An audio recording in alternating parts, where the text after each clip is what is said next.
Hi guys, welcome back to the podcast. I've been meaning to watch that. I'm your host Monica. We're back again, new week, new topic, new guest like we do every single week. And guys, it's beginning of a new year, which means we're doing best of, worst of previous year. So this week's episode, we're doing worst TV of 2024, and I'm doing it with a wonderful, amazing returning guest.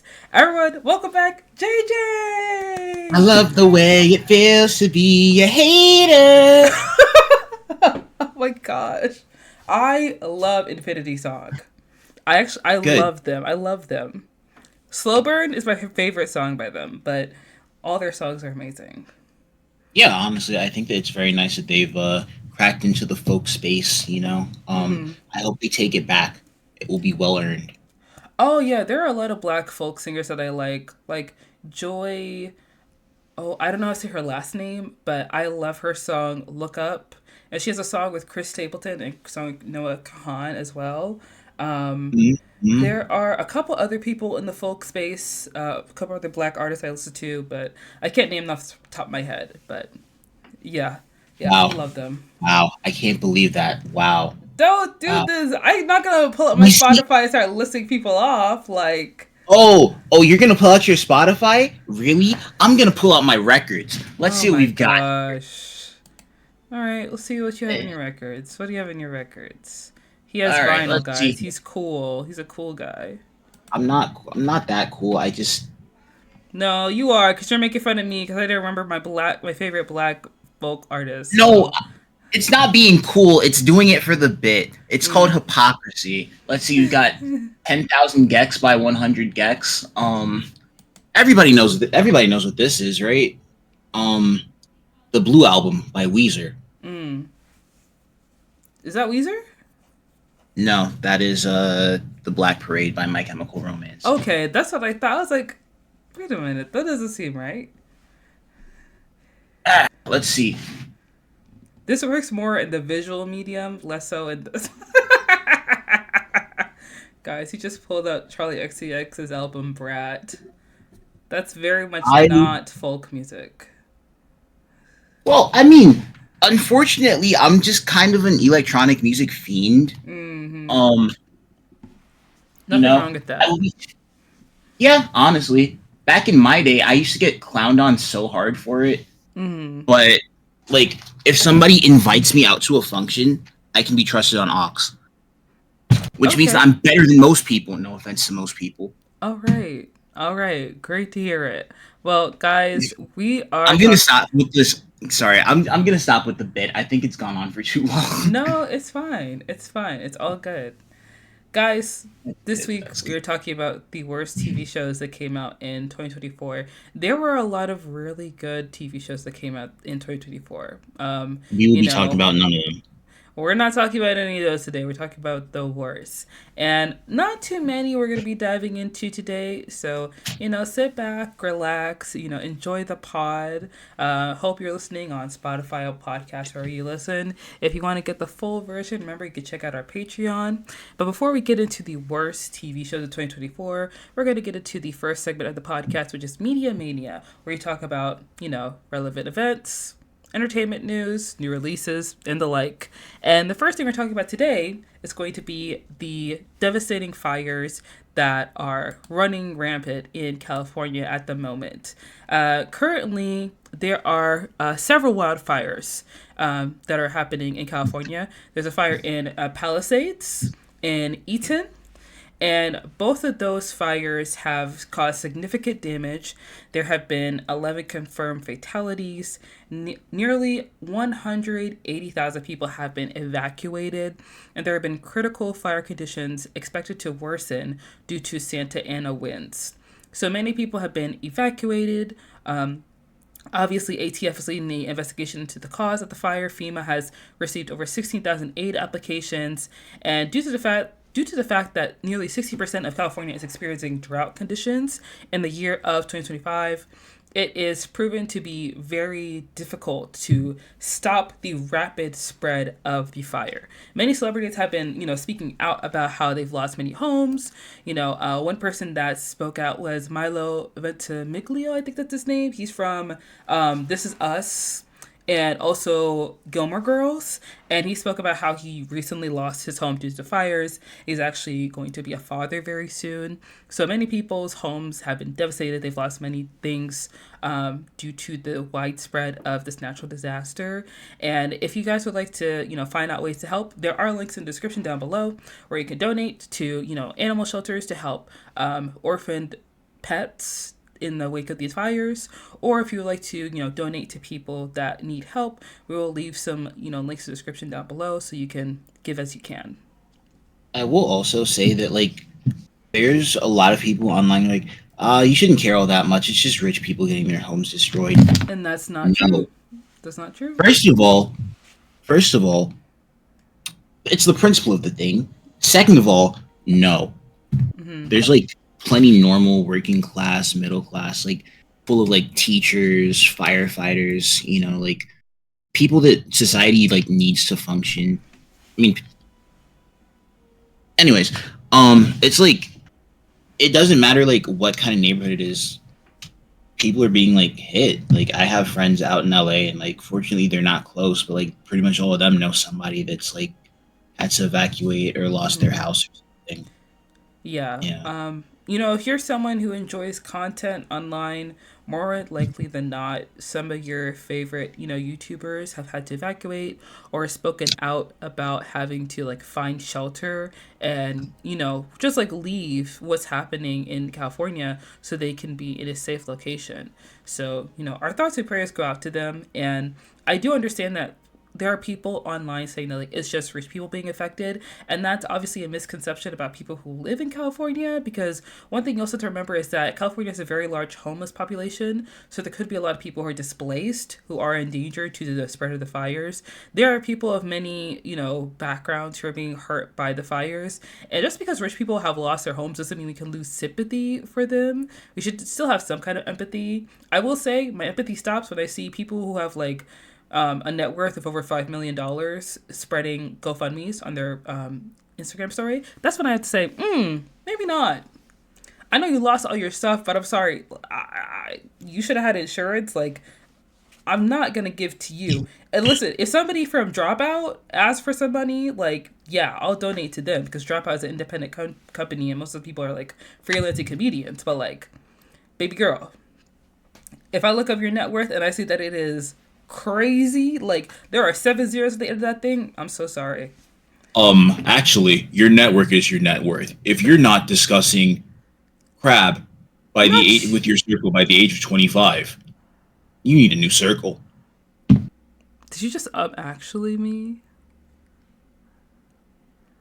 Maybe. As in a dropout reference? Very funny. Maybe it is. Very funny. It's a very important platform. Okay. But You're welcome. our hearts, yes, our hearts go out to the people who are being affected by the fires in California. I do hope that many people, find a safe place to, rest and just shelter away from the fires. There has been a lot of talk about like looting and things of that nature, which always happens after a natural disaster where, for some reason, elected officials are more concerned with people stealing merchandise from abandoned businesses rather than taking care of their citizens that are being displaced and hurt by the natural disaster that is currently like destroying their state. But there was one post that I saw on Twitter where somebody posted that like, oh, their people are looting. And it was a picture of these black teenagers taking like flat screen TVs. And turns out it was actually teenagers taking the TVs out of their home because they're leaving and evacuating to try and find shelter. So a lot of times when these natural disasters happen, people try and twist it and turn it into like, oh, they're just people waiting in the wings for the opportunity to loot and to steal. Honestly, I feel like at this point, why don't they just go ahead and call us a slur? At this point, make it real obvious for everyone else. You need to call a spade, because if we really think about it, the only people who are really going to have a lot of fun in a purge like scenario, and also Black Belt Babe said this on TikTok, so I'm just kind of reiterating her point. The only people who are going to be having fun in a purge scenario are rich conservative people, because why do you buy all those guns? what are you waiting for? What are you so Freedom. excited for? Like, And like, you know, I don't know if you've seen like the political conversation, but they're like, oh, we're not going to give federal disaster aid to California. They're Democrats over there, and like, honestly, I'm used to it. Like when Hurricane Sandy hit New York, they did not want to give like New York any sort of federal aid because um government spending, yada yada yada, etc. etc. Basically, if you're not in the right places, you don't count and you should die. and it's actually very irritating because there was a hurricane that came through, I believe, early in 2024 that affected a lot of people in South Carolina. I forget the city, but it was a city in, I think it was either South Carolina or North Carolina. I Asheville. think it was This Asheville. Yeah, that's North Asheville. Carolina. And the city is still devastated. As in, there are still homes that have not been rebuilt. Businesses are still destroyed, and if they feel like they're living in a third world country, and it shouldn't have to come towards your place on the political spectrum about whether or not you get federal aid. That should be something that is duly handed out to people who need it. That is That what is matters the true, most. but unfortunately, we live in hell. And I remember 2020. Um, the feds were kind of like, you know what? Maybe we shouldn't give New York protective equipment. Yes, they're being ravaged, but they didn't vote for me, so I think they should just die to death. And I will never ever forget that. Yeah, it's a really tough thing to see when people allow their own like personal, hangups to get in the way of helping thousands upon thousands of people. It's very devastating and disappointing, and it's something that keeps happening, and it's beyond infuriating because then people just have to rely on other people. Like we have to rely on our own community, which is good and great, but it's kind of like I only have $20 and you need 100, but I'm gonna give you $5 just to kind of help you get to where you are. You know what I mean? Because Yeah, in and when you operate from when you have like when you don't have much, but you see someone who has less than, you give what you can. Unfortunately, those who have more than enough do not feel that same obligation to give unto others. So then we're all just kind of stuck trying to help one another. Like that family that are very rich farmers in California that own a lot of those water reserves, and they just own all this water, and that's just it. It's just their water, which doesn't make any sense because what do you mean you own the water? For what? And you can't I'm give it pretty sure to the this guy can just join firefighters. it. So I highly encourage everyone to check out the links in the description to see how you can help, how you can donate, and how you can support. We're going to move on to the next story. I just wanted to keep Media Mania short, and we're going to move on to a fun story that I saw over the weekend. And it's a story where Will Ferrell decided to dress up as Buddy the Elf, and he went to the LA Kings hockey game in Los Angeles at the Crypto.com Arena on December 29th. And he went on the New Heights podcast with brothers Travis and Jason Kelsey. And he basically just said that he does this sometimes. Like he gets weird ideas every now and again. And he thought over, the Christmas break, it would be funny if I just got a Buddy the Elf costume, did a shave for a week, and I'm just sitting there with a candy cigarette and I'm gonna sit there and see how people react.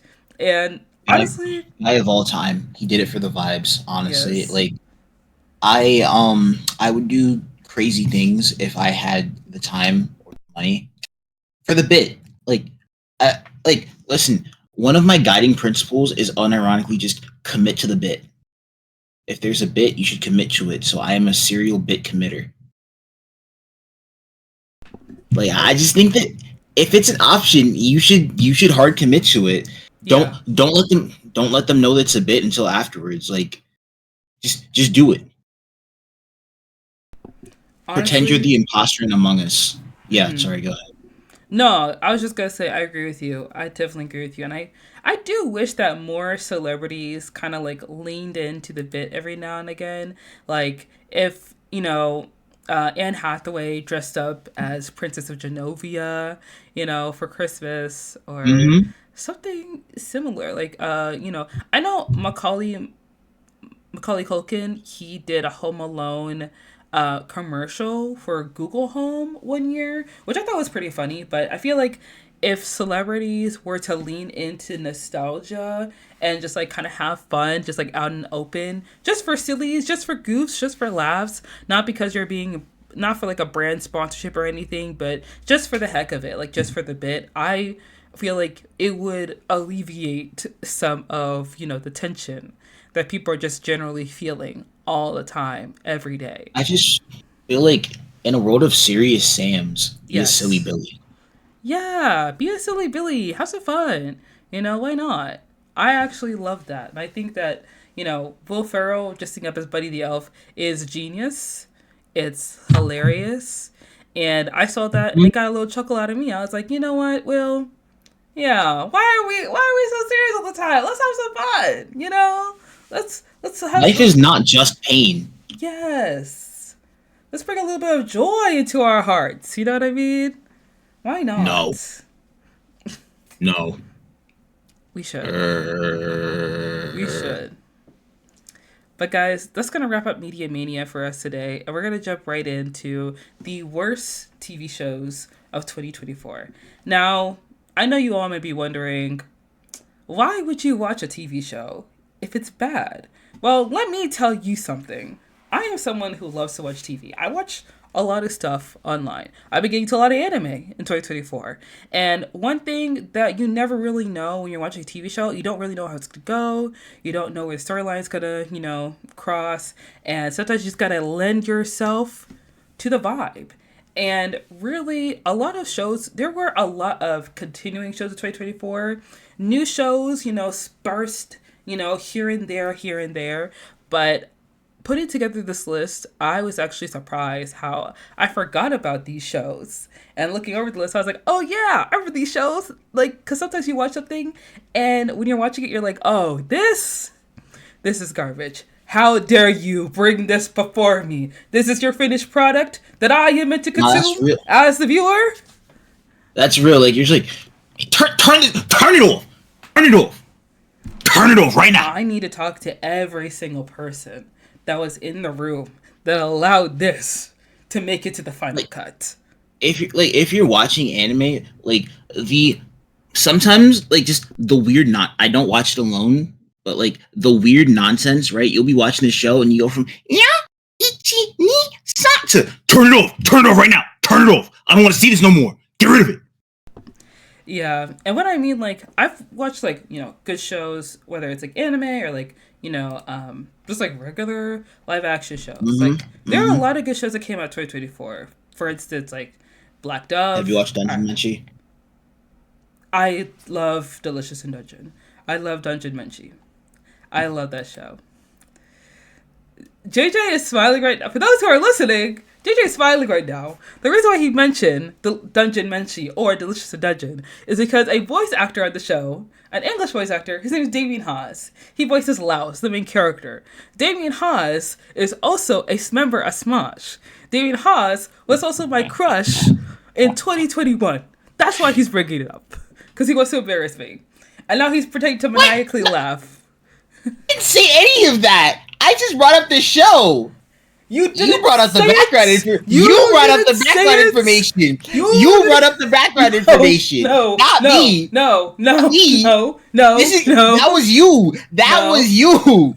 Yes. You didn't say it, but your face did. Okay? I'm giving My face didn't say anything. You said it. My face had could have to implied say something it, completely 'cause different. I could have been saying there was a banger. I had to say it because people need context. People need background information. I know why you brought it up, but they don't know why. And now I'm just letting them know. And now So they now know. we all know. And that's just something they know. And now we all know. I'm glad all You know, 30 of we- my listeners know that I had a crush on Damien Haas in 2021. Thank you. There's no shame in that, honestly. There's no shame in it now. Like, he's in 3 different Netflix animes now. He's actually he's actually kind of like doing well in anime. Bro thinks he's Sun One Show or something. Bro Bro thinks he's someone Cho. That's what it is. I mean, he's kind of like Jonah Scott almost. He's getting there, you know. He's getting there. Shout out to Damien Haas. Anyways, so we're gonna be talking about the worst TV shows of 2024, and the first show we're gonna be covering today is a new. Okay, here we go. Yeah, the first show we're gonna be covering today is the show Uzumaki.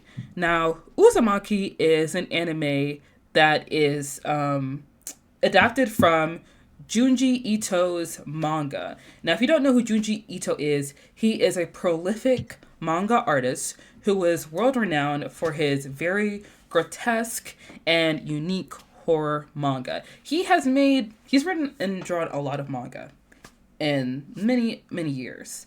But Uzumaki is kind of like his magnum opus. So in 2020, I believe. Oh wait, no. It was before 2020. I believe it was 2019. In 2019, he met with Adult Swim and Production IG, and they came together to make a deal to allow him to adapt Uzumaki as a 4-episode anime. And basically, Adult Swim was like, hey, take all the time you want. They basically wrote him a blank check. It was very like carte blanche. They were like, we know this is a very intricate piece of work. This is your magnum opus. We want you to make it in the way that you want to make it. So, you have free will. Go about it however you'd like to. And so they started production.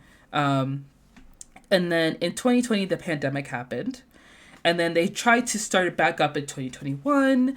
And then there were a lot more delays. And then in 2022, there were more delays. And a lot of things were changing in terms of the production side of the show. But eventually, they had a finished product that they released in 2024. And many fans of Uzumaki were very excited because a lot of people love Junji Ito's work.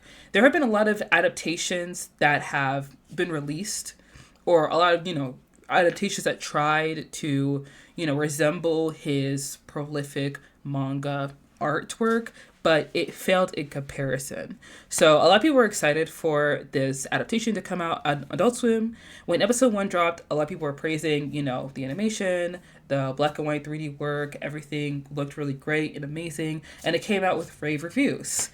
Now, with episode 2, episode 3, and episode 4, there were less than savory reviews after each and every episode. And a lot of anime fans, Junji Ito fans, were really disappointed with the finished product. And, they were looking for someone to blame. They were very upset. They were wondering, how did this happen? Why did it look so bad? Like, how did it get this bad? And I believe it was... It was because of woke? So did they say it was because of woke? No. So... Thank goodness! So Jason DeMarco, who is the Adult Swim producer on the project, he talked about how it was really difficult. They were basically given 3 options. They were given the option to scrap the project altogether. They were given the option to only release 1 episode and just say, screw it with all the 3 other episodes. Or they said, just you have episode 1, do episode 3 and 4, and then, put it out however the quality is, however it looks, and then it's done and then it's out of there.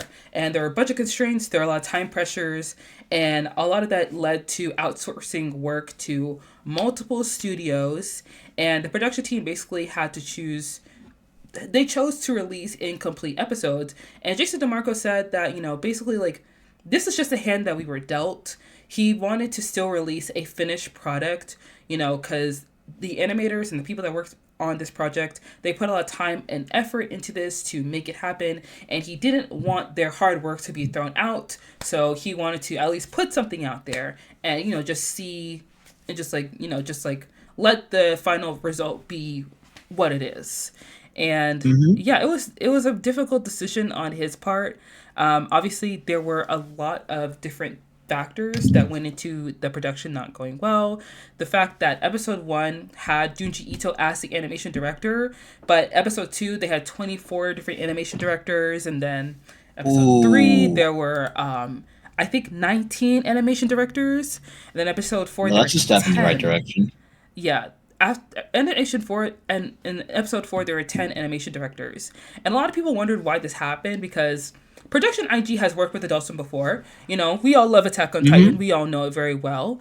And people are wondering like what happened, why did this happen. A lot of people chalked it up to the fact that like a lot of anime studios just have really bad working conditions, and that sometimes the work as a result will lessen in quality due to the fact that the animators are not being treated well and they have like terrible working conditions, so it doesn't allow them to bring out their best product.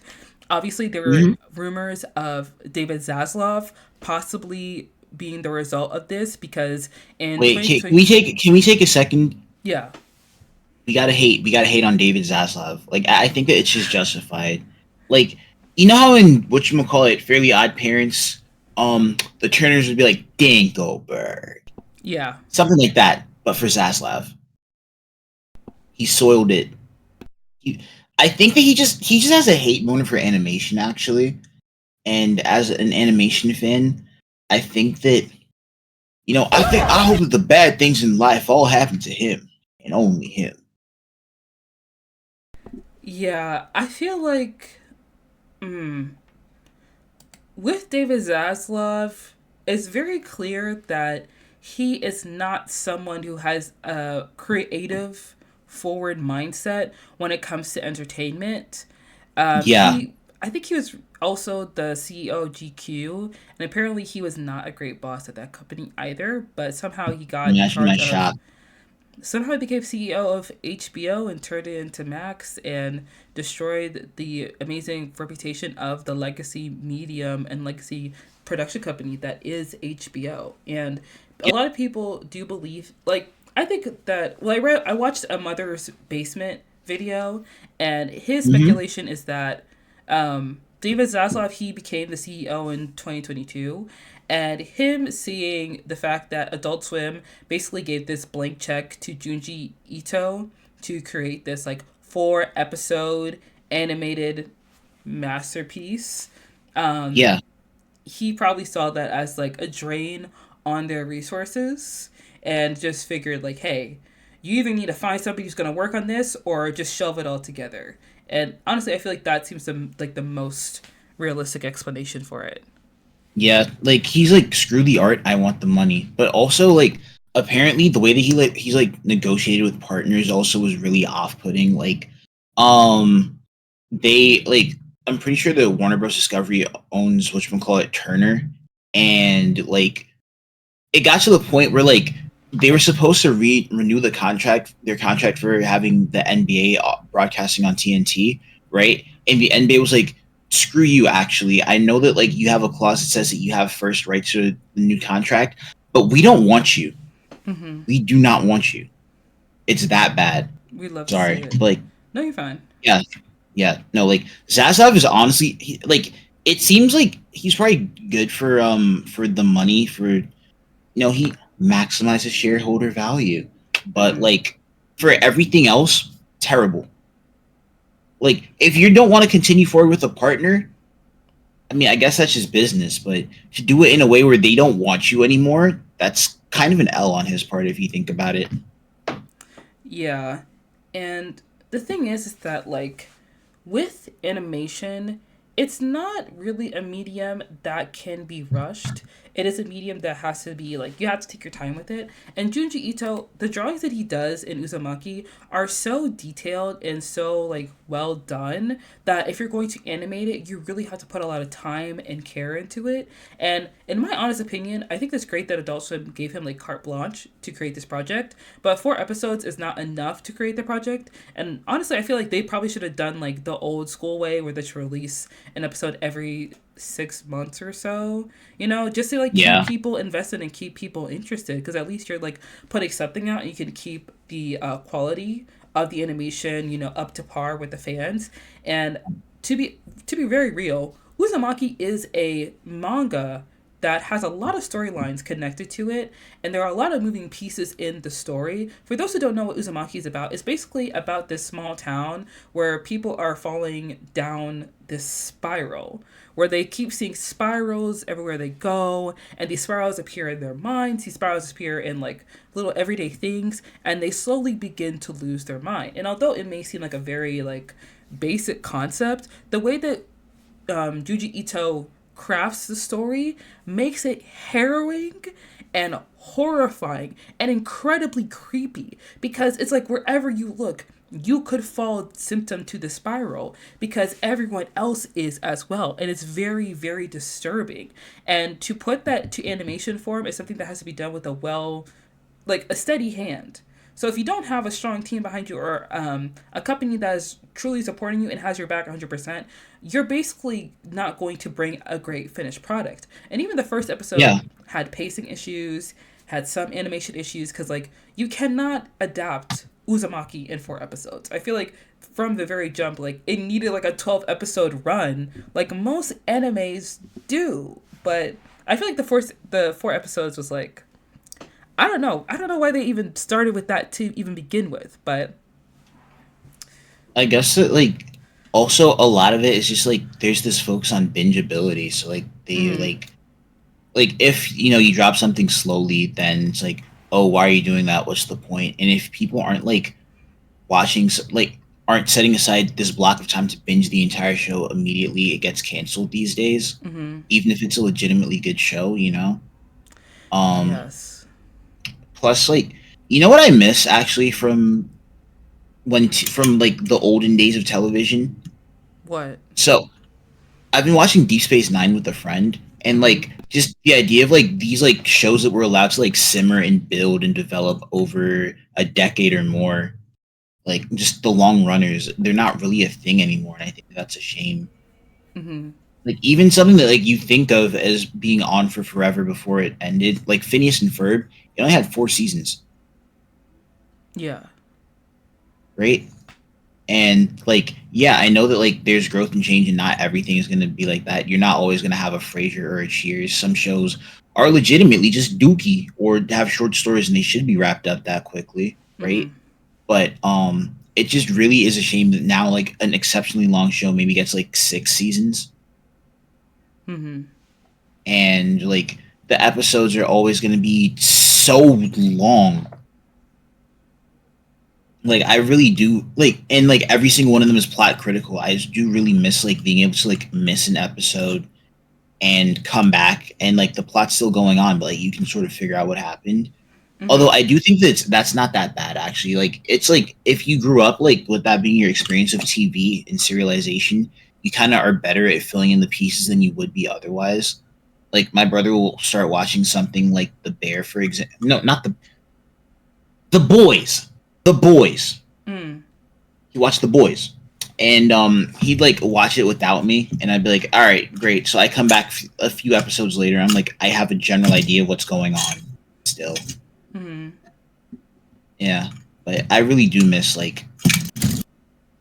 I'm not trying to be like back in my day because this is before my day. Yeah, back in my day. Yeah. Oh, Doctor Who. Doctor Who is like the one exception to this rule. And even then it's because they get new doctors. Like it's nice to be able to like see things like go slowly. Like, it's okay if you put it on the back burner to simmer. Yeah, that is true. I do miss when shows would take their time to kind of just like build the story and, Yeah. take the time to really just let people get to know the characters, understand the setting, take time in world building and things like that. And I've talked about this before in like a previous podcast, but that's why I like trading arcs in anime, because I feel like if you're going to have an anime where one character has like this unbelievable power where they must take down these evil like creatures and monsters and people in the world, they need to train, like they need to practice. That just makes sense. And I understand that some people find it boring. 100 Yeah. sit-ups.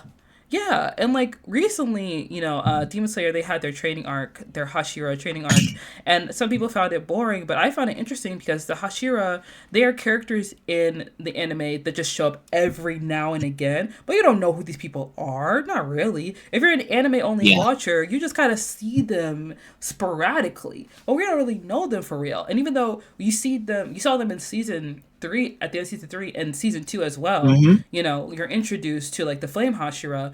We don't really know like where they come from, how they started, like what's their like how the information behind the hashira are like basically surface level. And until season four, they're just kind of showing up as like these super powered demon slayers that just like they gotta like that, you know what I mean? So Yeah. I appreciate any kind of training arc, and I appreciate it when a show takes the time to build a story, to connect with the characters, and to allow us to connect with those characters. And the reason why we don't have that anymore is because so many shows are scared that they're going to be canceled, or they're just worried.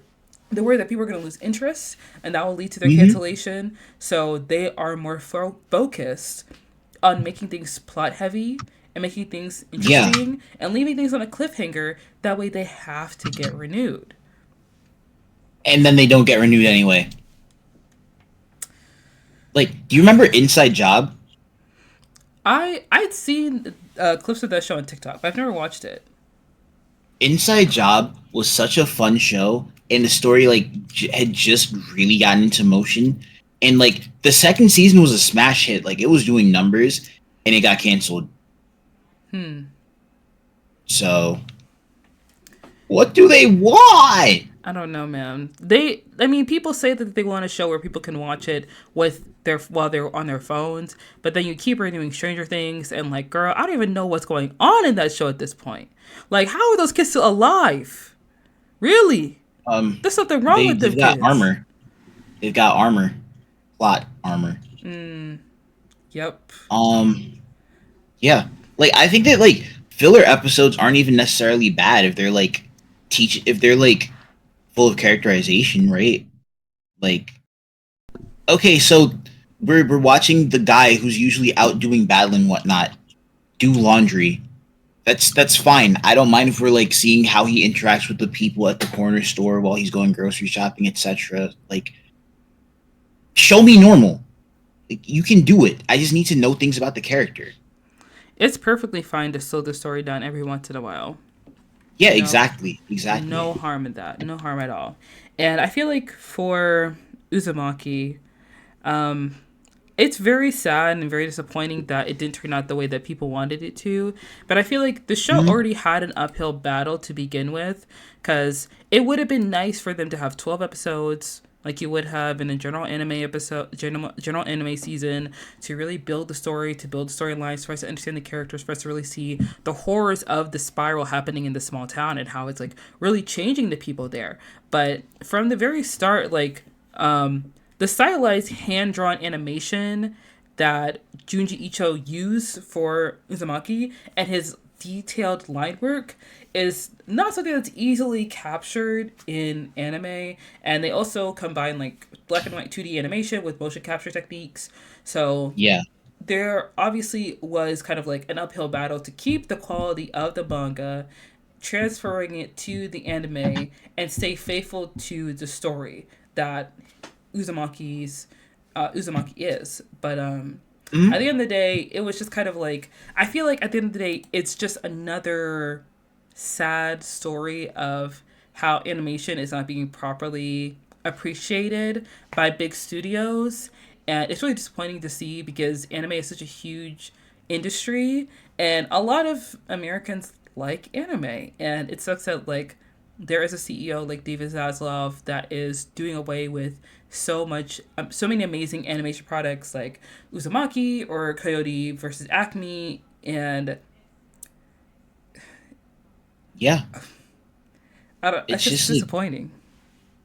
there's just so much that we're just probably not gonna get to see, even though it was peak, and it's just like it sucks, is what it is what it does. The one thing that I am worried about is JJK season 3, because I can't even look up articles about it anymore because there are so many differing reports about like when is it going to come out? When is the Zenin, arc movie going to come out? Is it even going to come out 2025? Like it's been years. The Yep. manga is Yep. over. The manga is over, and these anime only watchers, they don't know what's going on. So They're in the dark.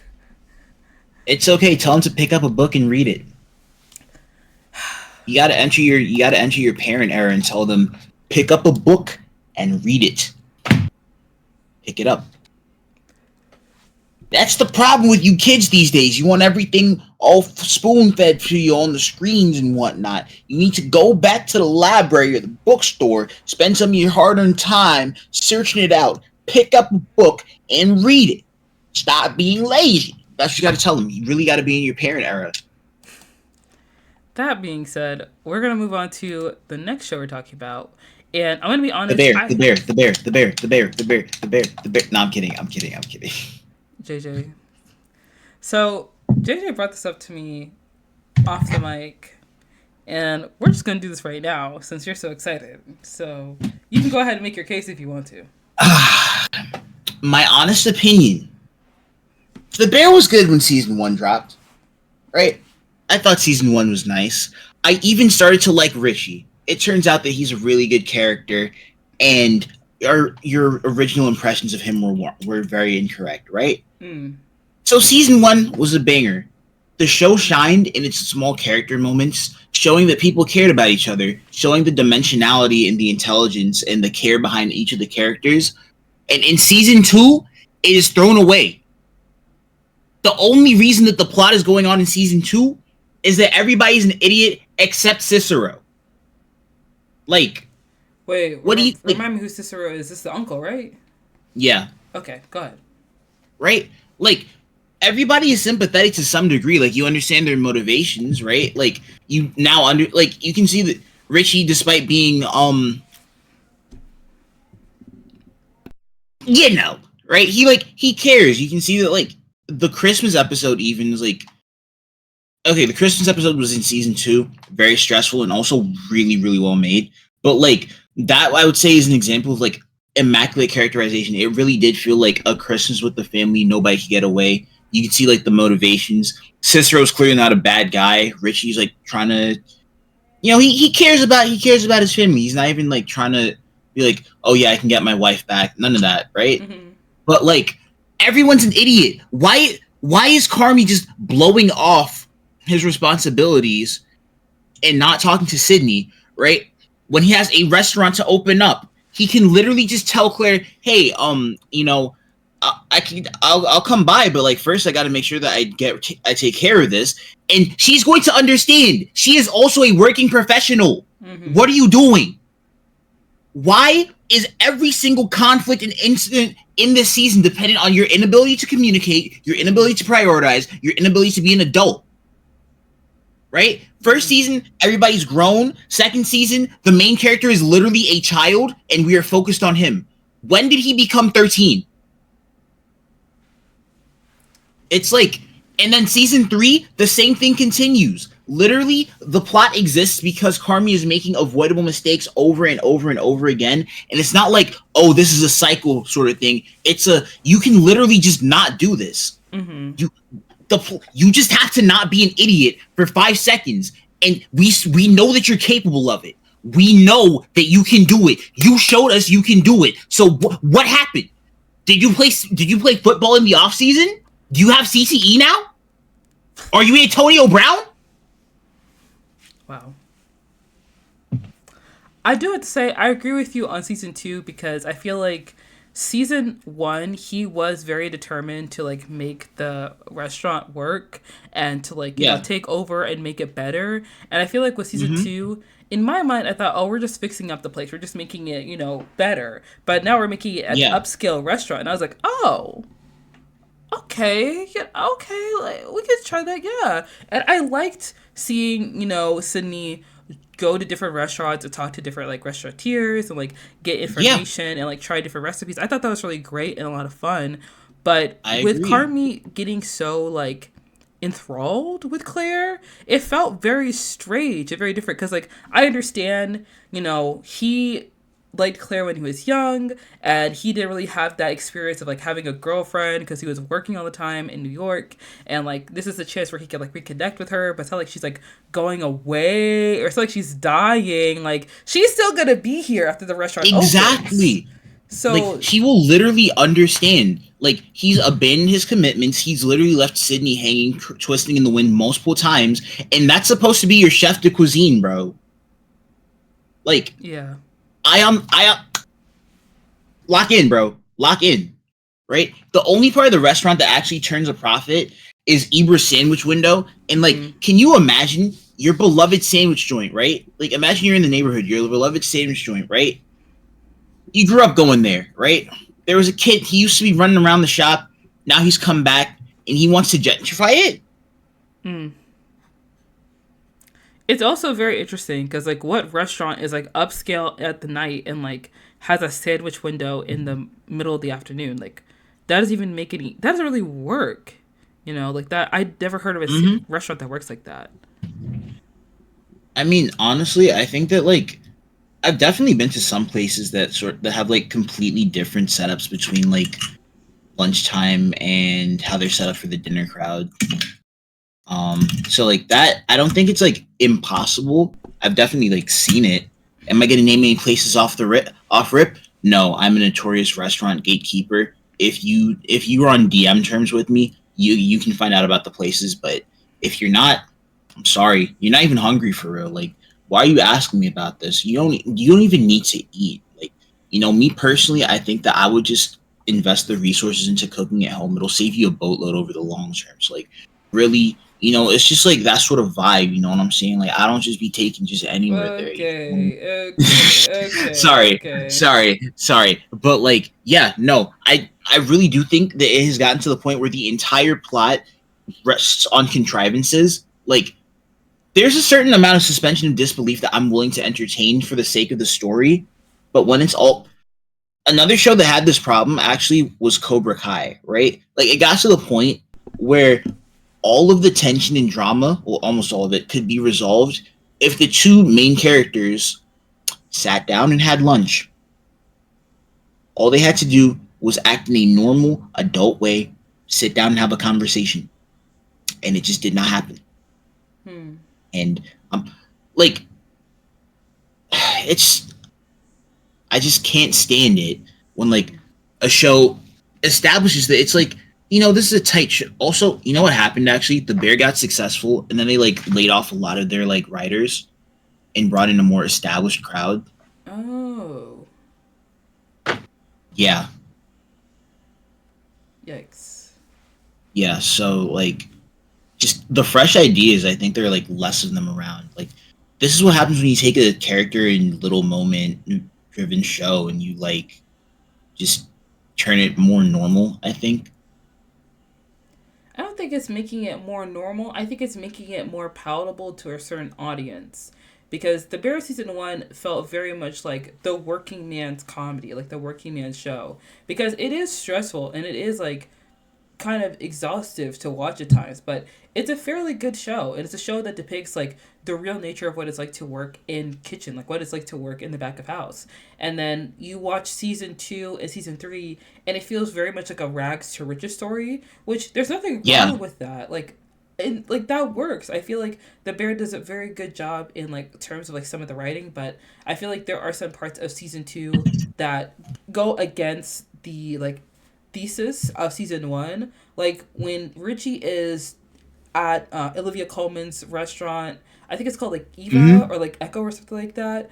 Something like that, yeah. He's spending time like cleaning forks, and of course he's frustrated by it because he's frustrated with the fact that Carmi's the owner of the restaurant. He feels like Carmi doesn't like want him around, or Carmi doesn't like really respect him or properly utilize him, and he wants to help the restaurant in a way. But I feel like Richie's identity was so tied to the Bear as it used to be, because it's kind of like a fixer-upper. There are problems left and right, and you can't fix everything, but you can put patches on things and make it presentable enough, and that's Richie to a T. So with them completely like making it new and making it whole, he kind of felt like he didn't have a place there. But in Forks, he does learn about hospitality. He learns about, the quality, like how you working and you showing up to work and giving your all to your job can improve your life. And I'm not gonna lie, Yeah. like that's great to a certain extent.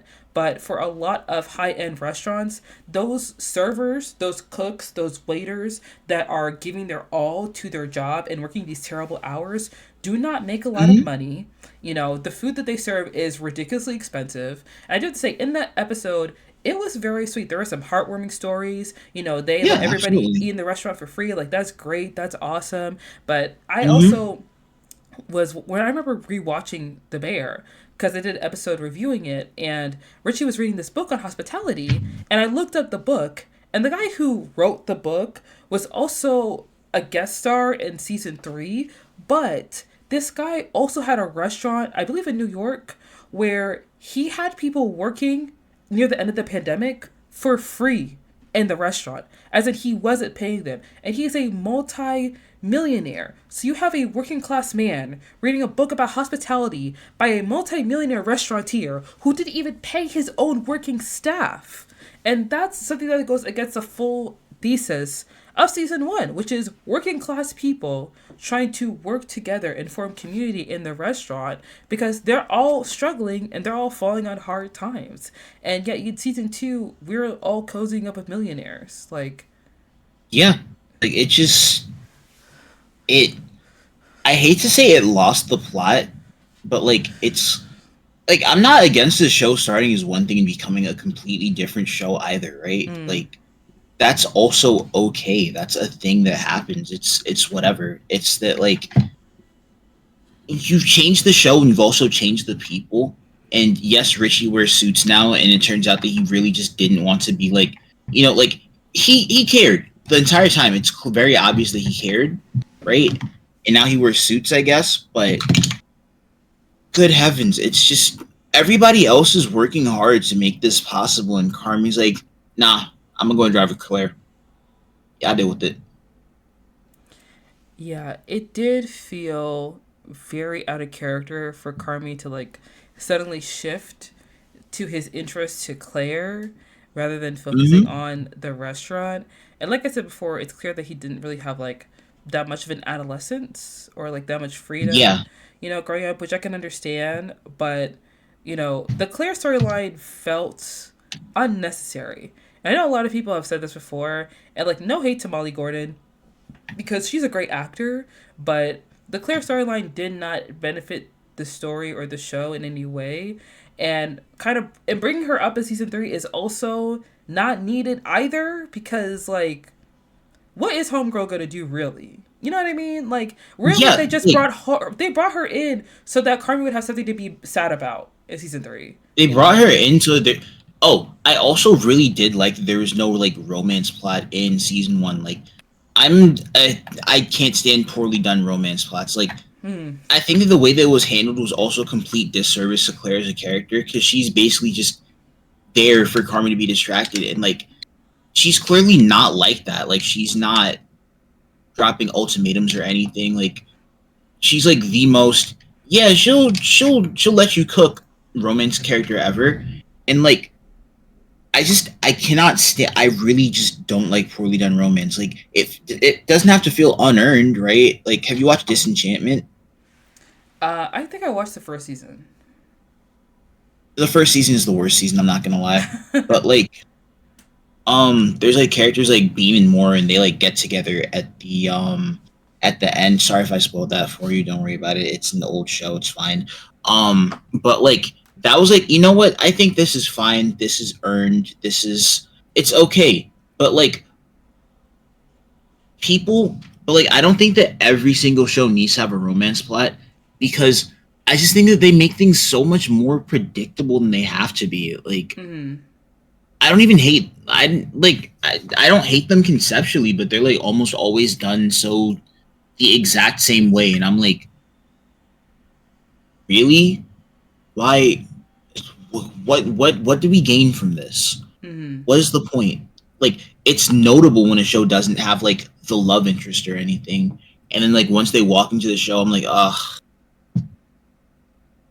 right? Like Carmi and Sydney are like very clearly coworkers, right? Like they care, like everybody cares about each other a great deal. There doesn't need to be like people can care about each other without being in love. Mm-hmm. And it was like a really unique and important part of the story that I think was just like completely thrown away and also made the plot worse. Yeah, I think that Claire, I agree with you when it comes to like romantic storylines. I do wish there is. It's better when a romantic storyline is earned rather just kind of like inserted into the story. And there Yeah. are a lot of fans of the show that want Carmi and Sydney to get together. And I was never really a fan of it. Not because I don't think that like black women should have like a love interest. That's not it at all. It's that from the very jump, Carmi is on a he is on the edge. He is on the edge. It is not glory, guys. He's on the edge. Like this guy is not all right. And a lot of people kept bringing up the scene where Sydney is like trying not to have a breakdown in the back, like outside, and Carmi's just staring at her, like fully staring at her, holding a cup, a plastic cup of water in his hand, looking like every single line cook guy you had a workplace crush on when you worked in the back of the house, but you really didn't like him at all. And it just felt, sometimes it feels like projecting. Sometimes I see what people mean because, like, when you put it together in the edit, it's like, okay, I get it. You convinced me for a second. You know, like the scene in season 2 where they're both under the table and Carmi's like, I need you. Like, I need you. And it's like, oh, wow, that desperation is hitting on, is edging towards something not platonic. And I see it and I get it, but I feel like from season 1, the very jump, I felt like it's very unlikely that Carmi and Sydney will get together because Sydney doesn't see Carmi in the way she admires him, but it's very clear Yeah. that she moves out of admiration after he yells at her at the end of season 1. And yes, she decides to come back. Yes, she decides to come back to work there because she likes her job. But I think it's clear that ever since Carmi yelled at her, it's been in the back of her mind that, like, there's something up with this guy. I respect his work. I respect his vision. I respect his expertise. And I get that everybody looks at him as a genius, but I know him. I Yeah. know who he is. And although he is a good guy, there are a lot of faults that make it very difficult to overlook it. And I feel like from season 3, it's clear that because someone presented Sydney with the job offer in season 3, and she's thinking about, should I stay or should I leave? Like, obviously, the bear is her family. She knows everyone very well. And could she go somewhere else and do very well there? Yes, of course she could. But, whether she does that or not, we'll have to see season 4. And I'm a little worried that, like, she might leave. And honestly, if they do have Sydney go to another restaurant, if Io is not in the same amount of episodes as Jeremy, I'm not watching the show. I'm saying it right now. I'm not watching the show. I love all the actors. I love all the characters. But, like, Io is my girl for real. So, Not to Dr. Johnson this, but she better be in the episodes. She better listen, be in the episodes. She better be in the episodes. because she is kind of like the people's darling in a way, and she does still bring like a lot of relatability to the show because like she's living in this apartment that she's like she's like worried about paying rent, and her dad is like he loves her, but he's kind of like Get a he's real just like job. listen, I know you're at the restaurant, I know you're doing your cooking thing, but is this like a strong idea? When he asks her, do you trust Carmi, and she hesitates, that's really all you need to know. And I feel like season 3 shouldn't have been the wake up call for people when they saw that Sydney and Carmi wasn't going to happen. I really feel like it was when they were under the table and Carmi said, I need you. And Sydney, she did not feel alleviated by that in any way. She actually looked Like, more annoyed. I mean, yeah, like get it. Plus, there's also please don't date your coworkers, Don't do it. especially in the restaurant industry. Don't do Everybody it. does in the restaurant industry, but you really shouldn't be doing it. Don't do it. Don't do it in any industry, especially if you Exactly. are in any front facing public role. Don't do it. S'il vous plaît. Like, Exactly. don't do it. Like I see that. I'm like, y'all sure y'all want that? Y'all want a coworker romance? Go talk to the person that you work with. sometimes it works. Like there are people who do work with their spouses and it works, but sometimes it does not. So Don't recommend. I don't bear recommend. bear that in mind. Bear that in mind. Bear that in mind. Okay, and with that, I feel like we're good on the bear. So we're Yep. gonna jump into the next show. We're gonna be talking about Umbrella Academy season 4. JJ, did you watch Umbrella Academy?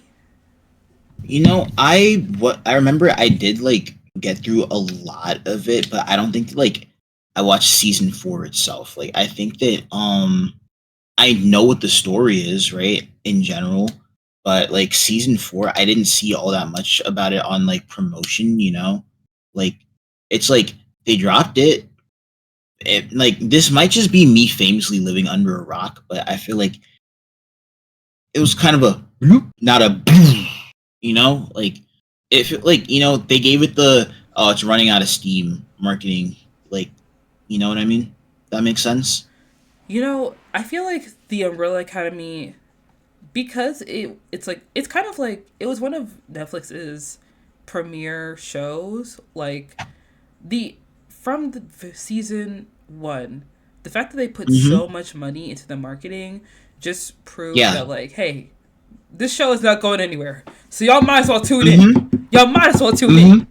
So it felt like Mm-hmm. when season 4 was dropping, they didn't really need to promote it that much because it already had a fan base that's locked in and knows that season 4 is Yeah, coming out, so they're just gonna tune in regardless. You know? that's super fair. Yeah. Yeah. So season 4 was the last season of the Umbrella Academy, and for this list, I was going to refrain from picking seasons of shows and focus more on new shows. However, the Umbrella Academy season 4 was so terrible that I just had to include it because everybody was talking about how much they didn't like it for weeks. For weeks upon weeks. And a show is bad when the actors who are in the show, while they're doing the promotion, are kind of like, well, you guys, maybe lower your expectations. Because if you don't have Good heavens. expectations, then you'll be very surprised by what you get. And that's not a good sign. No. No, it is not. No, it's not. Like. So we're gonna kind of just dive into, Umbrella Academy season 4.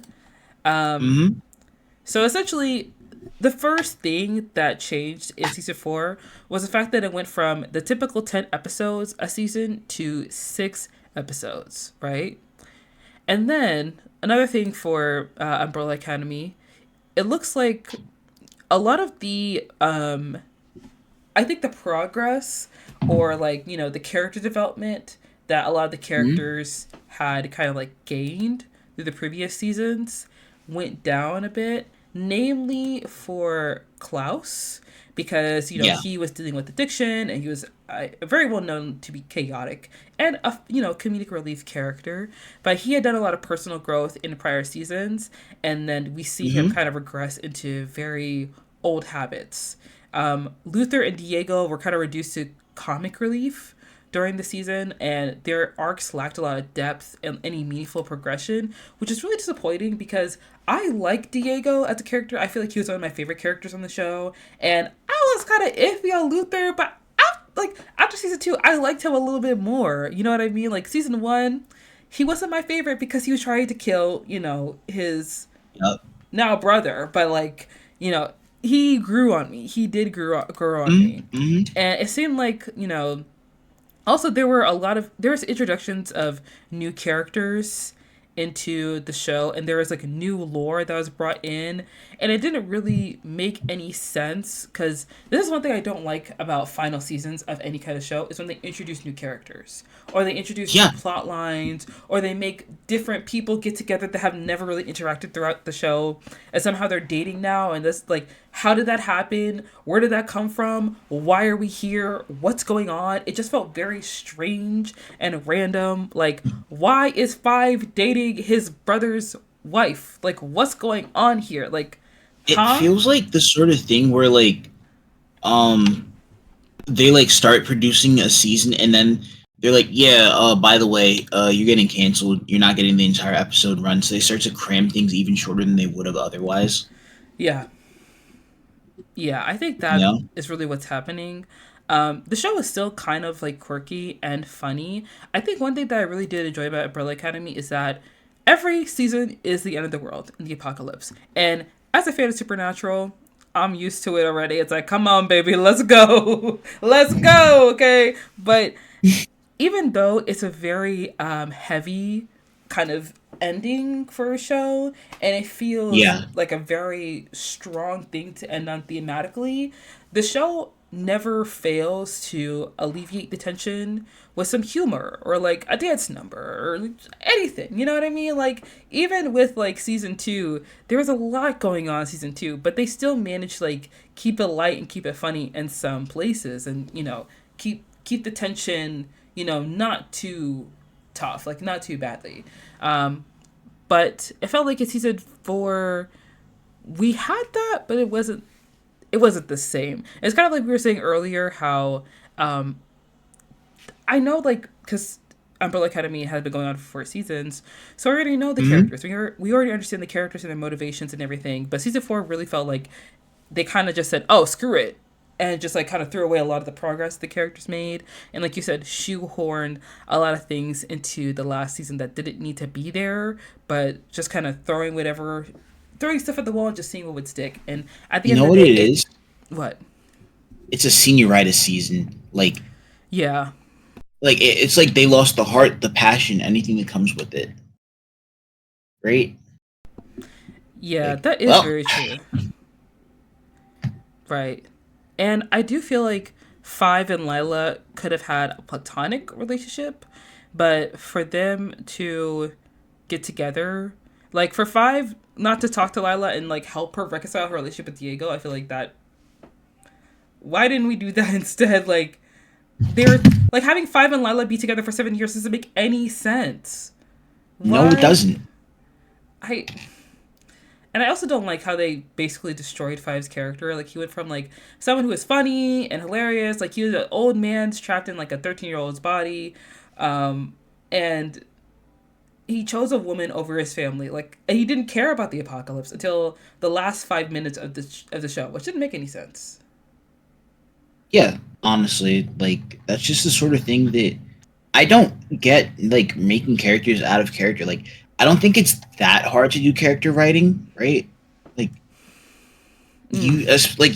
you give a character characterization over time, and also like you have an idea of what they are in your head. Like you're not like constantly remixing it. I don't think so. This might just be me, but I don't think it's all that difficult to manage. Mm. And yet like oftentimes like people sort of miss the mark, but also maybe that's me being like I know the character better than the writers. It's it's definitely. I do see your point. I agree with you on that. Um, and I just can't stop thinking about how like sorry, I'm thinking about how the actors were like basically laughing in disbelief when they're thinking about the show and how people are just gonna like watch what they made, and also how like Reginald Hargreaves, we didn't really learn that much about his backstory or like how he wanted to get back together with his wife, but like you don't really learn much about them, and it's the final season, so like why wouldn't you wrap that up? You know what I mean? Yeah. Hmm. Like even if it's just like you take half of an episode Hmm. dedicated to the plot. Okay, good. No, you're fine. Really, a lot of things went wrong in the show. Like uh, Allison and Ray, and then Klaus having like less screen time than before, and then Luther meeting Sloane. Like they had Yep. really good Yep. chemistry, and then like that didn't happen. And I'm gonna be very honest, Luther being in love with anyone but Allison, thank you, thank you, thank you for finally fixing that. Because I know the actors were like, oh, they're adopted, they're siblings, they're siblings. That's a brother and sister. They're siblings. Yes, yes, yes, yes. I don't care if they're a different race. I don't care if they don't have the same genetic code. You are siblings by law. You're It's the siblings. principle of the thing. They're siblings. They're siblings. It's weird, bro. They If it's grew up weird, together. Yeah, it is just weird. listen. If it's weird, if it makes people go like, then you shouldn't do it. If people recoil Hmm. at the thought of your relationship, end it. Unless it's a villain. End it. Just end it, please. Oh my gosh. I think season 3 Luther was, I think, the best Luther. But then season 4, he was Hmm. just super cringe. And He got divorced. He started watching podcasts. my gosh, it was just, it wasn't, I don't know. I feel like a lot of things were really, really, really, really just like, really bad. Season 4, you Yeah. know? Also, I don't understand how Ben came to love someone he met like 7 minutes into like he loved them and it didn't make any sense. Like he's not a selfish character, you know. I don't know. Let me stop talking. Let me stop talking. Is this your bear rant? I feel I'm like going this to is your be bear rant. I'm going to be so real with you. When I watched the Umbrella Academy season 1, I was kind of like, "Oh, Netflix actually cooked with this one. Original concept, new story, based off of comic Hmm. written by Gerard Way. Love Gerard Way. Love My Chemical Romance. Okay, I'm having fun. I like this, and I enjoyed some parts of it. Some parts I didn't really. Some parts I wasn't really about. You know what I mean? Luther Hmm. and Alice to be Hmm. one of them, but like we can move on from there. But like season 2, I feel like was better. But one thing about a show is that whenever you have to heighten the stakes, every single season, you will run into problems. And that is a finger in the monkey's paw. You know, you want to finish the story, you want to give it a good ending, you want to heighten the stakes, you want to keep the fans guessing, you want to keep it interesting, you want to keep it original, you want to keep it fresh. But eventually, you may run into problems. You may run into issues. You know, not every show is going to be You're gonna perfect. jump the shark. Yeah. And they jumped. Girl, they leaped. Okay. And this is what Slice of Life better. Thank you for watching. I've been. Nah, Very I'm funny. kidding. I'm Very kidding. funny. I Yeah. do love a good slice of life, though. Yeah. Yeah. It's disappointing to see. It was disappointing to see the Umbrella Academy end that way, as it was a very Hmm. beloved show on Netflix.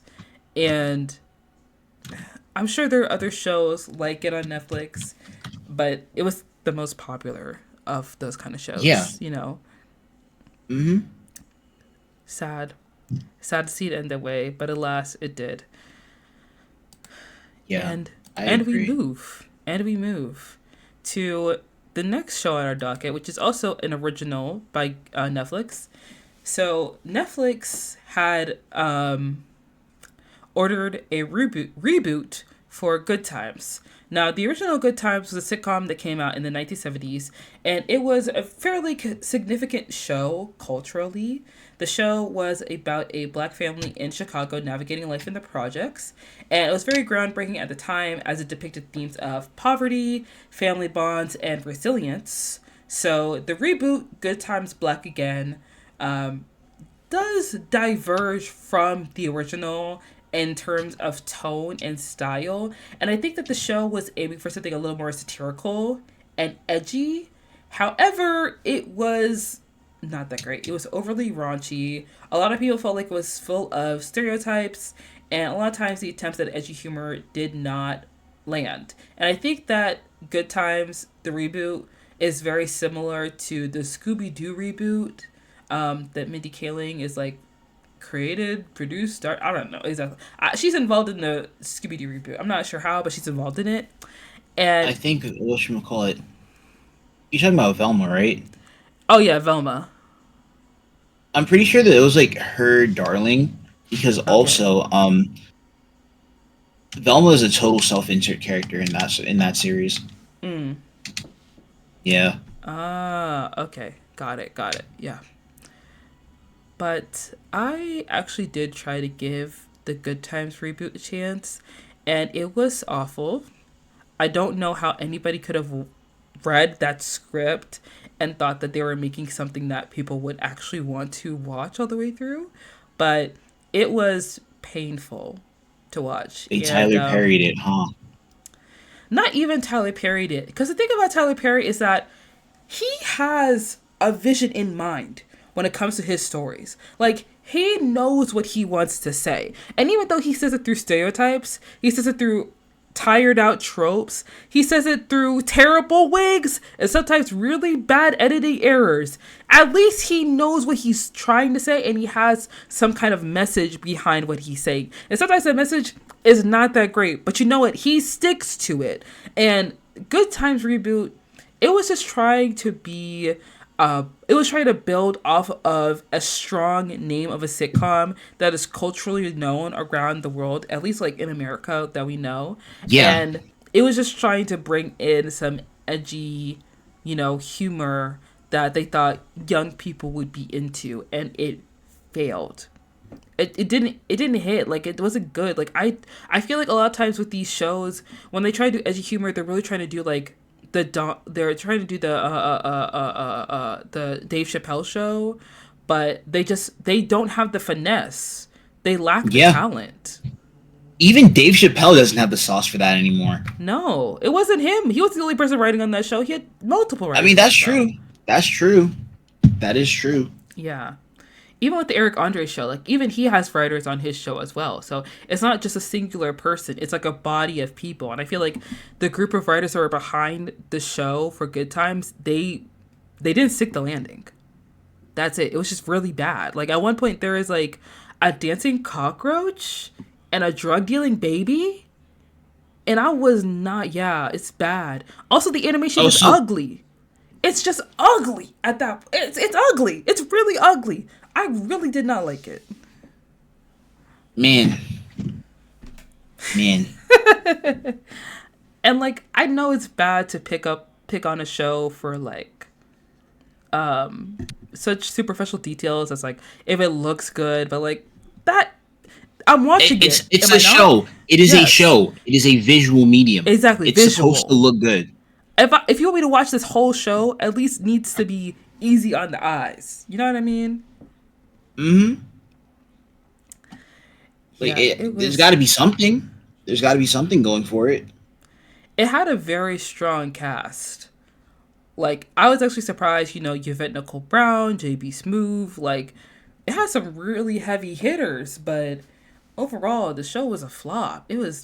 Netflix should never have greenlit it in the first place. There's nothing else I can, there's nothing else I can say, really. I feel like the show came and went, and I think a lot of people watched the trailer for the show, and they automatically were like, I'm not watching this, because the trailer was bad enough. Did Big Mouth drop a season this year? Honey, I think Big Mouth has been over. I hope so. I hope so. I Wait, hope you so. didn't the same people who made Big Mouth make Inside Job? No, they made Human Resources. Oh, Yeah. I'm not gonna lie, I wasn't a fan of Big Mouth either. The show was very. To be honest, when I was watching the show, in my head, it was kind of like, maybe it's me. Because I do get uncomfortable sometimes when people talk about, like, periods and, like, touchy stuff like that on TV. I get like, oh, but, it's a whole show about puberty. And I'm watching and I'm like, some of this feels, like, very, I don't know. Also, the fact that Jenny Slate, love you, girl, but, like, why are you voicing a black character? What's up with that? What's up with that, babe? What's going on? Allison Brie, what's up? I think that no. There's one last season coming out Of Big this Mouth? year. Seriously? So let me get this straight. They canceled 1899. They canceled Inside Job. Mm, They canceled Disenchantment. mm. Right? Canceled so many shows. And Big Mouth. Netflix's Big Mouth. The show about children experiencing puberty with the ugly art style. Oh, yeah. That show has been going on since I was in high school. I am no longer in high school. Mm. Really, I should have graduated college in 2022. Still going, and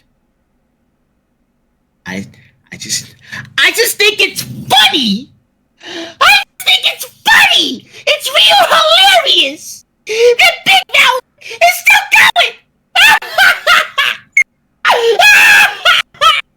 Your mic peak. JJ. JJ. going. Sorry. Why is it Big Mouth? What I gotta do to get some good television around here? Who I gotta talk to?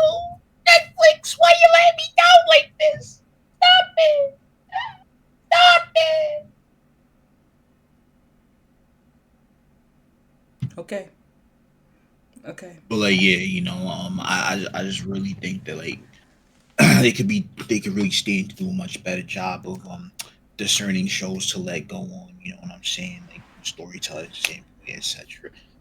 The thing is that like Arcane, a show that is based off the lore of League of Legends, literally No, it's not. Thank goodness. it's not. Oh, my Like bad. theoretically, it is, but it's like complete.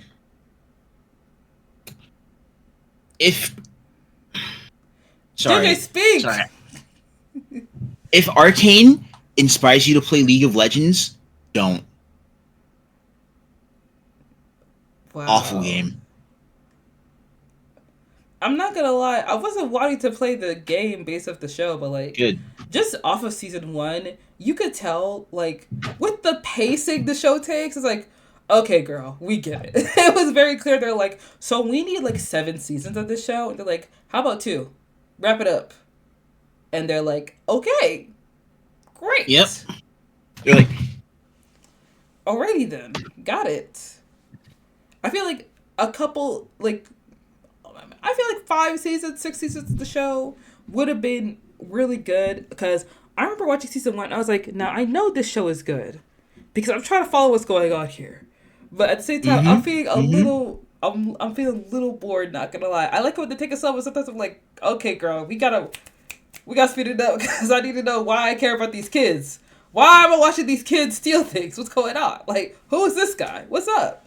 But Robbery. listen, when the show picks up, it picks up, And I didn't realize Mm-hmm. like season 3. I didn't realize season 2 was like, oh, we're moving at this speed now. It's like Whiplash.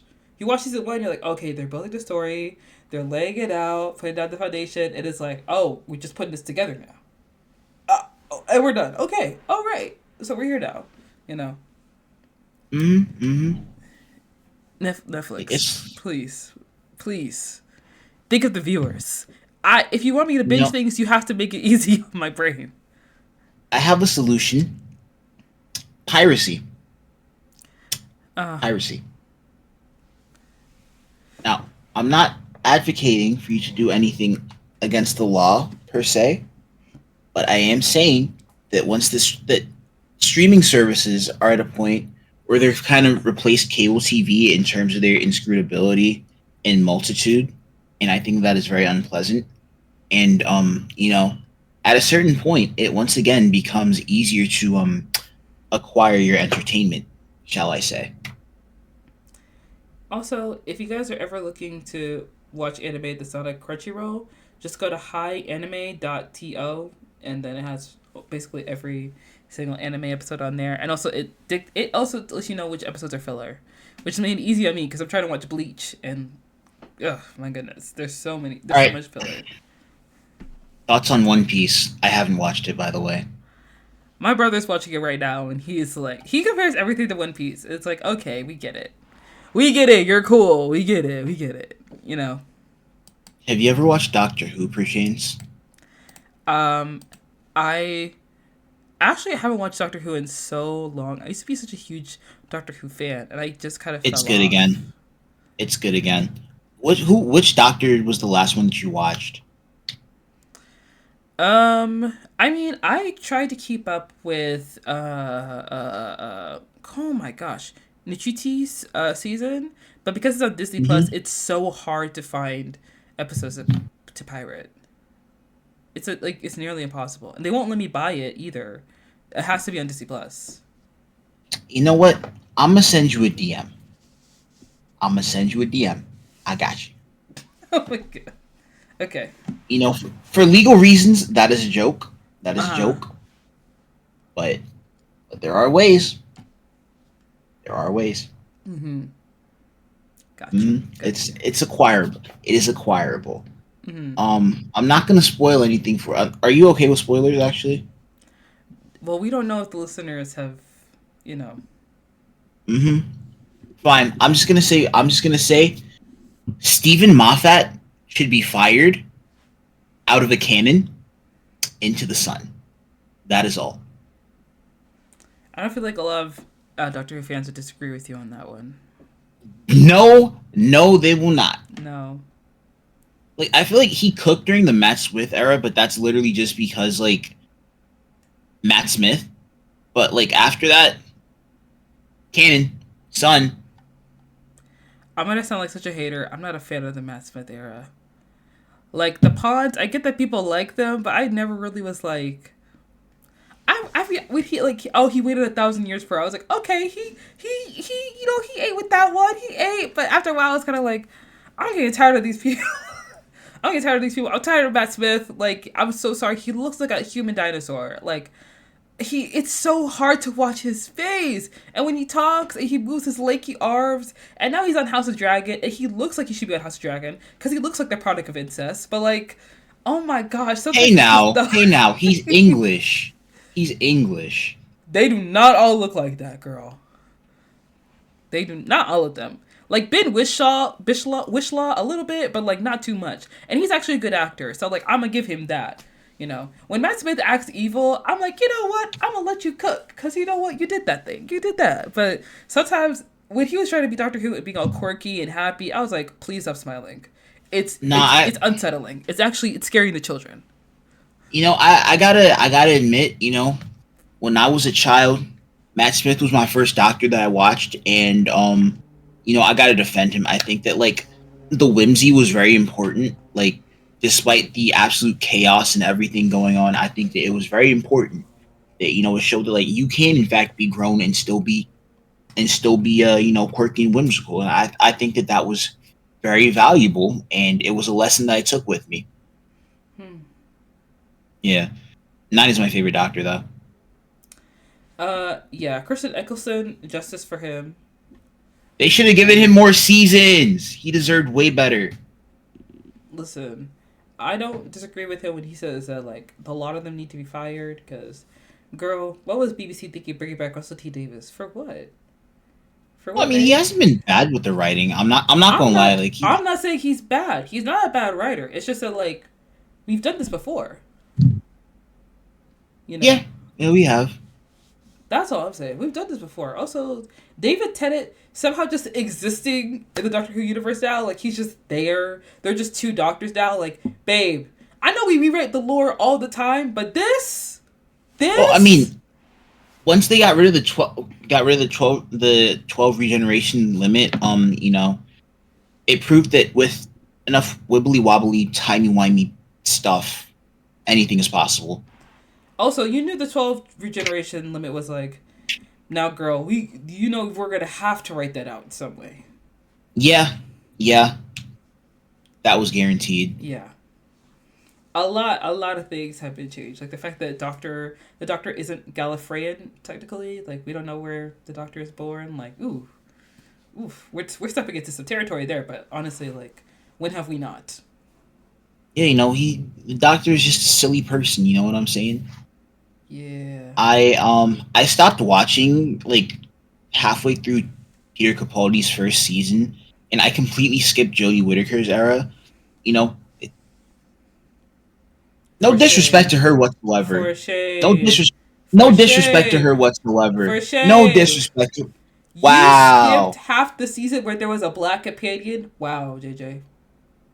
I watched the entirety of the Martha Jones season. The, Mar- the Mm. Martha Jones arcs were peak. Mm. She's the best companion, objectively. Mm. So you Right? say.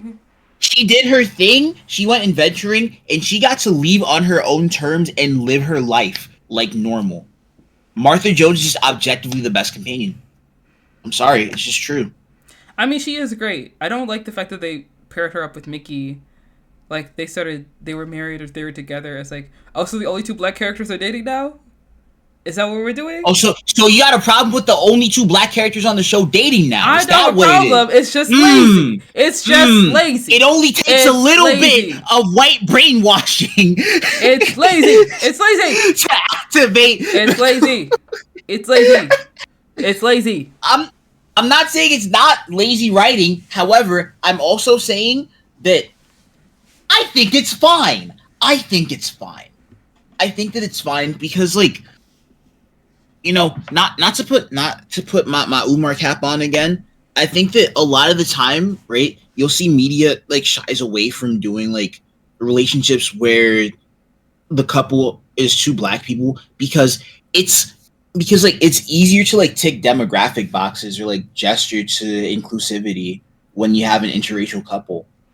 And now I have nothing against interracial couples, right? I don't think that's a bad thing, right? I think that, you know, I don't think that it's a bad trope. I think that it's a good thing that it exists and that it's modeled, right? But I think that the lazier writing is generally like, all right, yeah, we got the minority character. Pair him up. You know what I'm saying? I will say, Peter Capaldi's season, his last season at least, is very good because the ending of the season, it's very, very, very much 10th Doctor angst. Like this is the crux, not the crux, but like this is the fate of companions who travel with the Doctor. Yeah. It is simply what happens. And when you watch Capaldi's last season, you'll know it's just like, now this is Doctor Who. Because, oh my gosh, this is Doctor Who. That finale, it broke me, it pissed me off, it made me mad, but oh, I was like, now this, girl, if we write more of these, man, you gonna be selling tickets.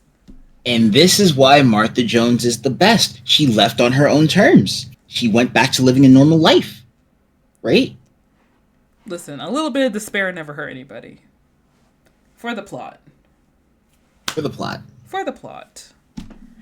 Cheers, bro. Drink to that. The last show I have on here is Regime on HBO. But to be honest, it's not even like, it's not that it's the worst show on 2024. It's just not good. And I feel like I should have known that wasn't going to be good because I watched the trailer and I was like, I'm not that impressed by this, but I'll give it a shot because The Sympathizer is a show where I watched the trailer and I was like, I don't really like this. But then I watched it, I actually enjoyed it. So I gave The Regime a shot and it just wasn't very good. You know, it's a show about a country that essentially leaves autocracy and moves into democracy, but there's no information as to how the show left its autocratic government. There's no like depiction of like how Kate Winslet's character Alina comes into power. Her characterization is inconsistent. We don't really know if she's competent to be the dictator to even begin with, and the show just lacks a lot of world building. There's no structure to the regime, and all of the power dynamics are incredibly unclear. Like at one point, she says that she's going to make her general the leader of the nation, and I'm like, how does that work? How does this government work? How do you do this? What's going on? Doesn't make any sense. But it doesn't happen. So a lot of times the show is just like, it's kind of lending on Alina's own charm and charisma. Not that Kate Winslet doesn't have any, but it's just that the show doesn't build up the character enough to make it believable that she is charming. Because there's one scene in the show where Alina's husband talked about how he had a wife and kids, or a kid, but Alina convinced him that it would be better for her campaign if she was married. And he says it out loud to somebody. I'm like, now why are we telling people this at dinner? I feel like this should be a well-kept secret. Whispers. But like, at dinner?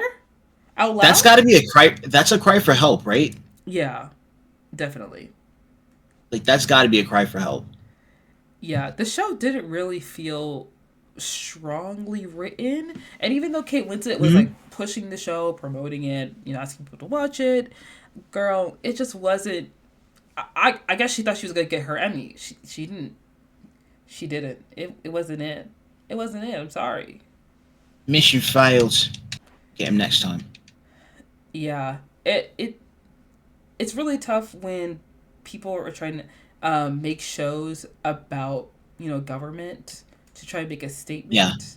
And girl, if we do not have a structure around it, then your statement is like null and void. It doesn't land. The Plus, metaphor like doesn't work.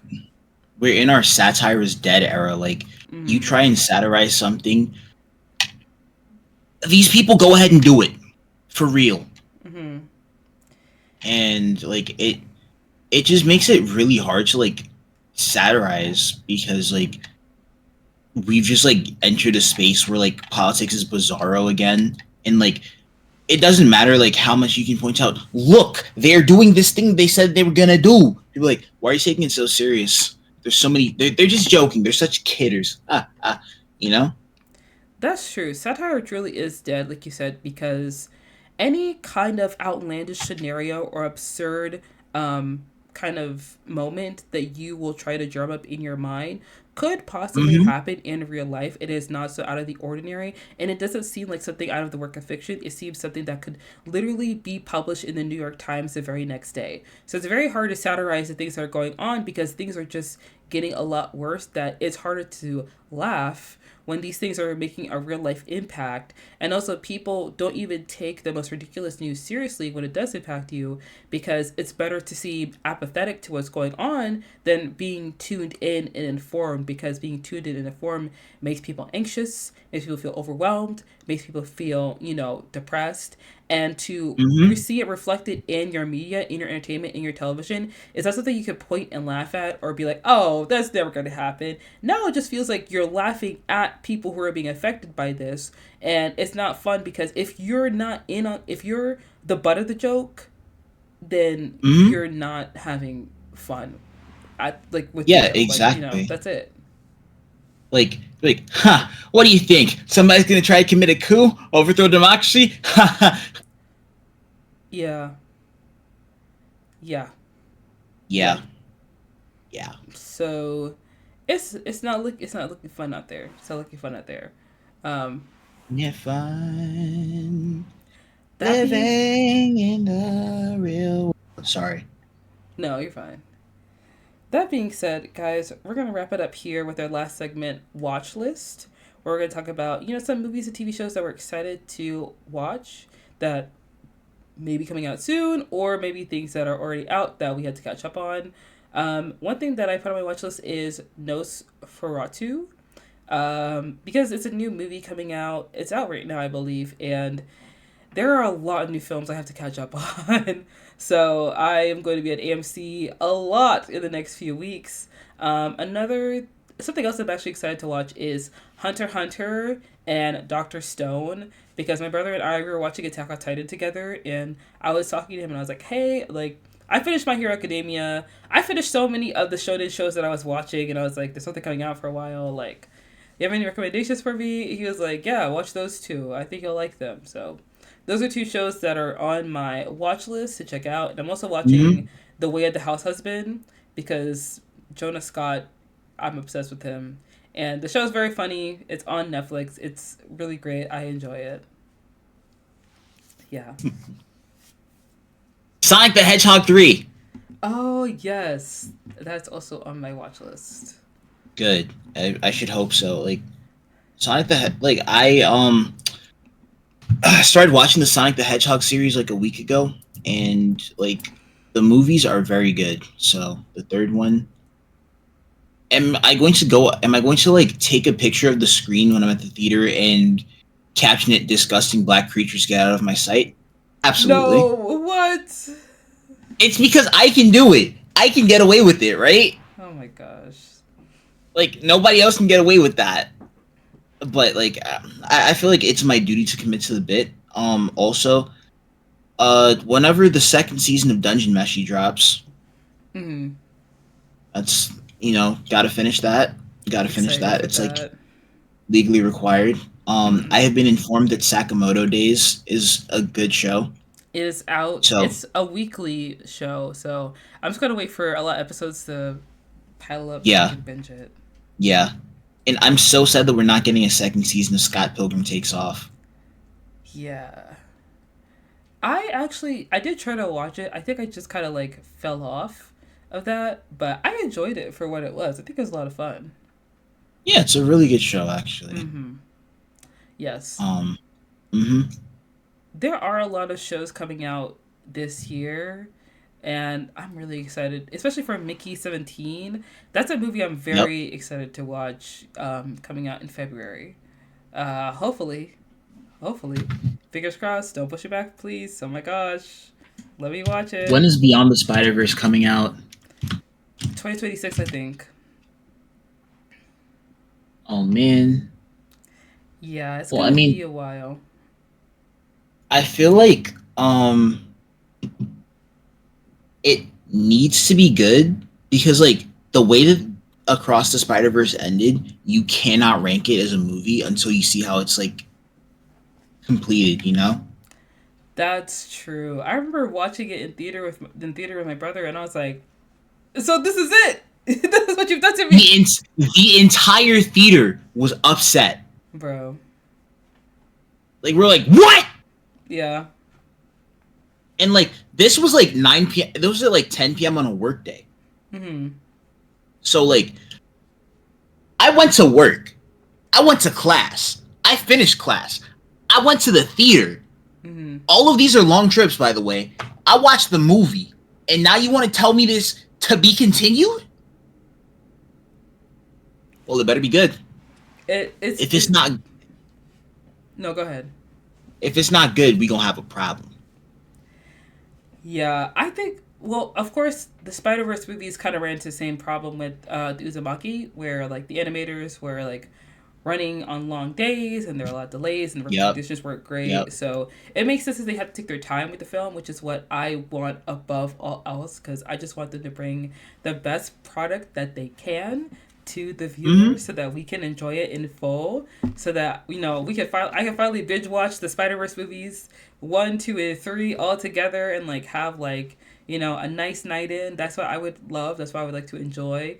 And that can only happen if it is done the right and proper way. That is all that we ask. Please. I agree, honestly. Like, Please. that's just straight up true. It needs to be done right. It needs to be handled with care. Mm-hmm. And if they Exactly. don't, riots. Oh my gosh, man. Well, hopefully it's done well. And, hopefully the press tour for Across the Spider Verse isn't too awkward, you know? Listen, I the press tour had better not feature Shamik more. Considering he is the voice of Miles Morales, that is unlikely that he won't be there. This is true. Unfortunately, he's not beating the From Atlanta allegations.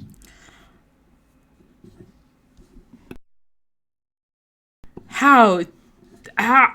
It's so crazy because you're right. It's crazy because you're right. A lot of these guys are weird. For those who I'm don't sorry for know, your loss. Mm-hmm. bro, for those who don't know, let me give you some background. Guys, Shamik Moore is the voice of Miles Morales. Shamik Moore is an actor. He is also a musician, I believe. And recently, the internet has resurfaced a lot of clips of him and Haley Haley Yep. Steinfeld. Yep. Haley Steinfeld doing promotional tours for Across Beyond the Spider Verse. And he has been kind of shooting his shot slightly, hitting on her, flirting with her, and she is not reciprocating, not laughing, not enjoying it at all. And then there's also a post that he made with Laura Harrier, where it made it seem like they were at a party together, like they were flirting with each other, even though she's engaged. And she went online to basically say, "Hey, so this video was taken years ago, not recent. I am engaged, happily so. I don't talk to homeboy. Don't know why he did it. He's weird." And then Haley Seifeld got engaged recently, and he posted something I forget what it was exactly, if he posted something on Twitter or Instagram stories, but people were basically clowning him and be like, bro, you're a weirdo. Like, you're shooting your shot at all these women. They don't want you. Like, stop, And unfortunately, getting a lot of money, making a lot of money does not make you cool, does not make you suave, does not give you charisma. It just means that you're still a loser. Yeah. That man is cringe, to put it politely. To put it politely. He also once tweeted that Rosa Parks should have taken a cab instead of riding the bus, so not out of character. Bum bum ba bum. Bam. Yeah, you thought we forgot about that one. We did it. We did it. Listen. Yeah, like I said, he's really not beating the allegations, is he? Unfortunately not. As long as he doesn't come up with a mixtape, we should be fine. He's a rapper. Ew. Let's not make no more new music, because if he's trying to hit that Drake line, baby, you do not have, even Drake don't got that finesse no more. All right, I don't care that he's on Camila Cabello's album. I don't care. Yep. We don't like neither one of y'all, to put it nicely. Isn't she racist? Camila Cabello? Oh, yes. Yeah. Oh, yes. We all know this. Yeah.